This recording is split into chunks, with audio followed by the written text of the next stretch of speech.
Hello दोस्तों, मैं लिपुन फिर से स्वागत करता हूं डिजिटल पाठशाला एजुकेशनल यूट्यूब चैनल में। तो दोस्तों, जैसे कि हम भारत के जो प्रतीक है, जो चिन्ह है, उसके बारे में पढ़ रहे थे। तो आज मैं कंटिन्यू कर रहा हूं पार्ट 3। ऑलरेडी पार्ट 1 पार्ट 2 हमने कवर कर चुके हैं, और जिस भी दोस्त ने वो वीडियो नहीं देखे हैं, मैं डिस्क्रिप्शन में और आई बटन में उसका लिंक दे दूंगा। चलिए शुरू करते हैं। तो अभी हम पढ़ने वाले हैं राष्ट्रीय खेल। तो देखें, राष्ट्रीय खेल क्या है दोस्तों। हमारा भारत का वो हॉकी है। भारत का राष्ट्रीय खेल हॉकी है। इसमें 11-11 खिलाड़ियों की 2 टीम खेल में भाग लेती हैं। हॉकी में प्रयुक्त सफेद गेंद का वजन 155 ग्राम होता है तथा हॉकी स्टिक छड़ी जो होता है उसका जो लंबाई होती है वो 91 सेंटीमीटर होता है।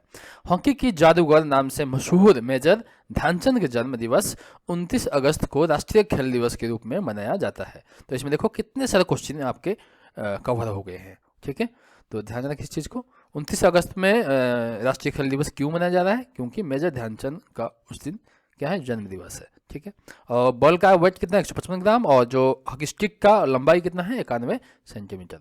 ठीक है, भारत में ओलंपिक हॉकी में 8 बार स्वर्ण पदक जीते हैं, और 1928 के एम्स्टर्डम ओलंपिक में भारत ने नीदरलैंड को 3-0 से हरा, मतलब ये 3 दिए तो वो 0 ही रह गए, हराकर पहला स्वर्ण पदक जीता था। इसके बाद 1956 में लगातार 6 स्वर्ण पदक जीते। तदुपरांत 1964 और 1980 में 2 स्वर्ण पदक जीते थे। हॉकी इंडिया ने 23 जुलाई 2009 को नया लोगो अनावरित किया है, जो राष्ट्रीय ध्वज के अशोक चक्र से प्रेरित है। जो इनमें 24 हॉकी स्टिक एक पहिए के रूप में सजी हुई है, आप देख सकते हैं पिक्चर में, देख सकते हैं। मेजर ध्यानचंद 3 बार ओलंपिक में स्वर्ण पदक जीतने वाले भारतीय हॉकी टीम के सदस्य थे। ठीक है, चलिए नेक्स्ट बात करते हैं। जो राष्ट्रीय नदी किसको मानते हैं? वो है गंगा। ठीक है, द हॉलीएस्ट रिवर, गंगा को मानते हैं। तो भारत सरकार द्वारा नवंबर 2008 में गंगा को राष्ट्रीय नदी घोषित किया है। यह नदी गंगोत्री व हेमनद के गोमुख नामक स्थान से निकलती है और लगभग 2500 किलोमीटर लंबी है। और इसकी सहायक नदियां हैं यमुना, सोन, टोंस, पुनपुन, गोमती, घाघरा, गंडक, कोसी और महानंदा। इसके सारे सहायक नदी है। सहायक नदी किसको बोलते हैं? मान लीजिए ये नदी है, मान लीजिए ये एक नदी यहाँ से ऐसे बहा है, और कोई नदी आके यहाँ से मिलता है, तो इस नदी को जो है, इस नदी का, बड़े वाली नदी का सहायक नदी बोलते हैं। ठीक है, चलिए नेक्स्ट बात करते हैं। तो गंगा नदी के बारे में थोड़ा और जान लेते हैं।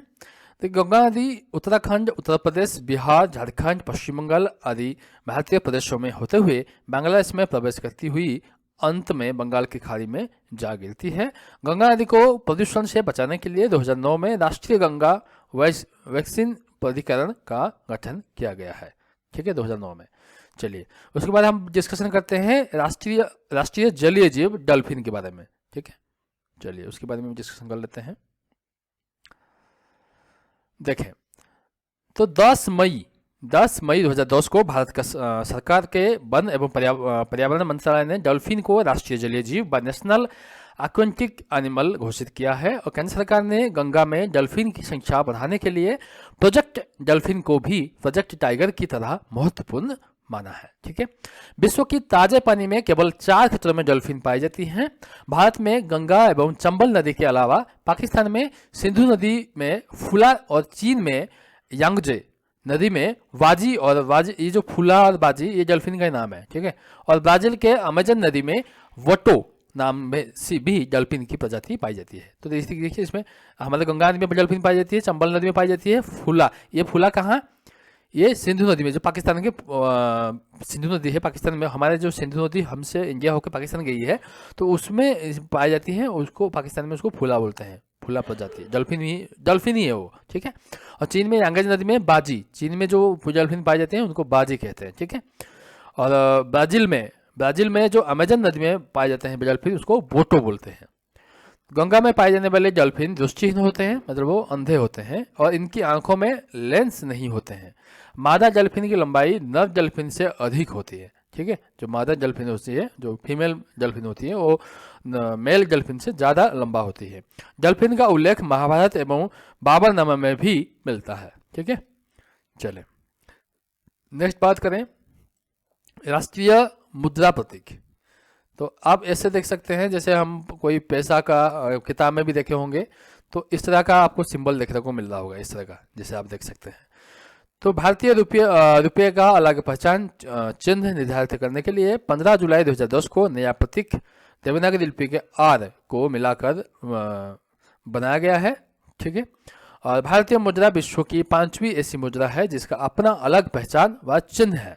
ठीक है, इसके पूर्व अमेरिका में डॉलर और ब्रिटिश पाउंड, जापानी येन एवं यूरोपीय यूरो का अपना अलग पहचान चिन्ह है। जैसे डॉलर के बोलते हैं ना, डॉलर ऐसे होता है, इस तरह का होता है ना, ये डॉलर का symbol. Mumbai IIT post graduate designer Uday Kumar ने इस भारतीय राष्ट्रीय मुद्रा को डिजाइन किया था। ये भी बहुत बड़ा इंपॉर्टेंट है, अगर एग्जाम में पूछे जाते हैं तो ये याद रखें। उदय कुमार कौन है? उदय कुमार ने, ठीक है, भारतीय राष्ट्रीय मुद्रा की डिजाइन किया था। ठीक है, नेक्स्ट बात करें तो मुद्रा के बारे में और थोड़ा जान लेते हैं। देखें, राष्ट्रीय मुद्रा का यह प्रतीक देवनागरी के अक्षर र बोलते हैं ना इसको, और रोमन अक्षर आर का मिला जुला रूप है। और देवनागरी के अक्षर र को बीच में एक रेखा काटती है जो तिरंगा का प्रतिनिधित्व करती है, और इसकी मतलब है समानता भी है। ठीक है, उसके बाद बात करें राष्ट्रीय स्मारक इंडिया गेट। राष्ट्रीय स्मारक किसको माना गया है? इंडिया गेट को माना गया है। उसके बारे में चलिए विस्तार रूप में जानते हैं। इंडिया गेट भारत का राष्ट्रीय स्मारक व नेशनल मोन्यूमेंट है, और यह देश के सबसे बड़े युद्ध स्मारकों में से शामिल है। इंडिया गेट देश के राजधानी दिल्ली में स्थित है, और इसे उन 90,000 सैनिकों की याद में 1931 में बनाकर तैयार किया गया, जो प्रथम विश्व युद्ध और अफगान युद्ध में ब्रिटिश सेना की तरफ से लड़े थे। ठीक है, 10 फरवरी 1921 को ड्यूक ऑफ कनॉट ने अखिल भारतीय युद्ध स्मारक जो इंडिया गेट कहलाता है उसकी नींव डाली थी, मतलब शुरुआत की थी बनाना। ठीक है, ये भी याद रखें, बहुत ही इंपॉर्टेंट क्वेश्चन है। आपको लग रहा होगा कि मैं जो पढ़ा रहा हूँ वो बहुत इजी चैप्टर है, मगर इजी नहीं है, बहुत अंदर की बात है, आप इसको ध्यान रखें। इंडिया गेट का डिजाइन सर एडविन लुटियंस ने तैयार किया था। डिजाइन कौन किया था? Sir Edwin Lutyens. ठीक है, चलिए नेक्स्ट बात करें।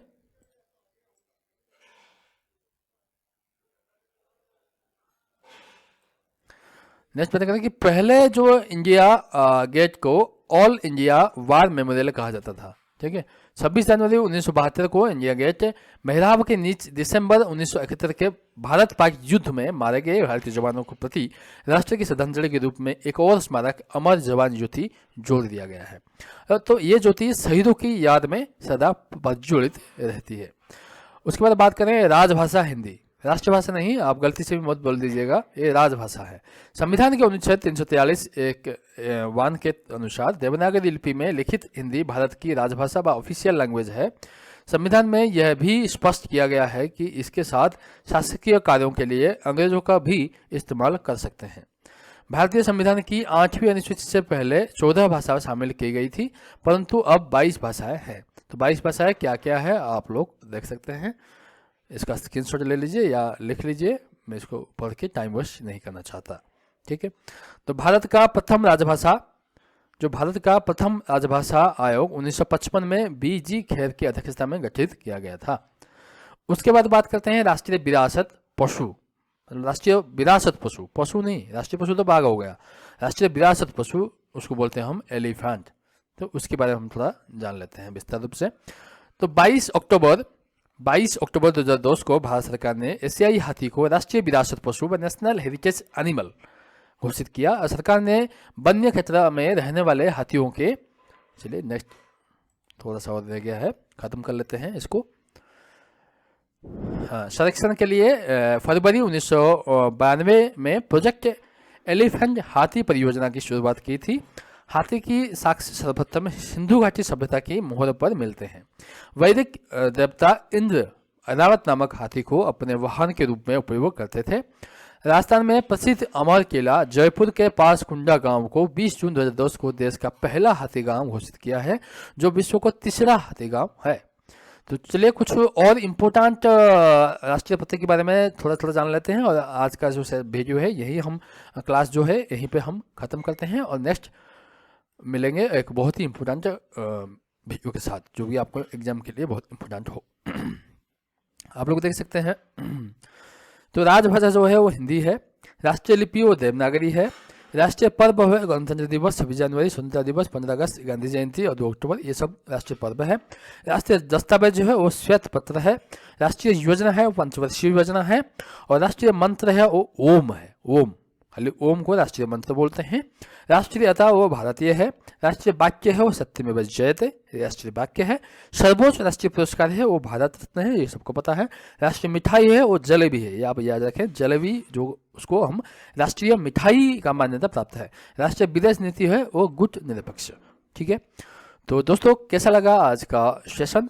आशा करता हूँ बहुत ही अच्छा लगा होगा और बहुत ही इंपॉर्टेंट लगा होगा। तो मेरे हिसाब से तो क्लास बहुत ही शानदार था, बहुत ही इंपॉर्टेंट क्वेश्चन जो एग्जाम में देखने को मिलते हैं सारे मैंने कवर कर दिया हूँ। और आपको को लग रहा होगा कि मैंने ऐसे क्यों कर रहा हूँ, तो मैं चाहता तो मेरे को हिंदी टाइपिंग में भी आती है, मैं हिंदी टाइप करके ये सब चीज़ें ला सकता था आपके लिए, पर इतना टाइम वेस्ट करना मैं सही नहीं समझा, तो इसलिए मैं सीधा सीधा ऐसे ही आ गया आपके पास। अगर आप बोलते हैं तो मैं आपको नेक्स्ट वीडियो में टाइप करे हुए मिलता हूँ। अगर आप कमेंट करें तो मैं आपको ई बुक भी प्रोवाइड कर सकता हूँ, जिस भी टॉपिक के ऊपर आप चाहते हैं अच्छे कंटेंट मैं लेके आऊँगा। आप कमेंट कीजिए कि सर इस टॉपिक पर आप कंटेंट, अच्छे कंटेंट लेके आइए, मैं उसी टॉपिक में कंटेंट लेके आ जाऊँगा। तो आज के लिए इतना ही, विदा दीजिए, फिर मिलेंगे ऐसे एक अच्छे से वीडियो के साथ। तब तक जय हिंद, जय भारत।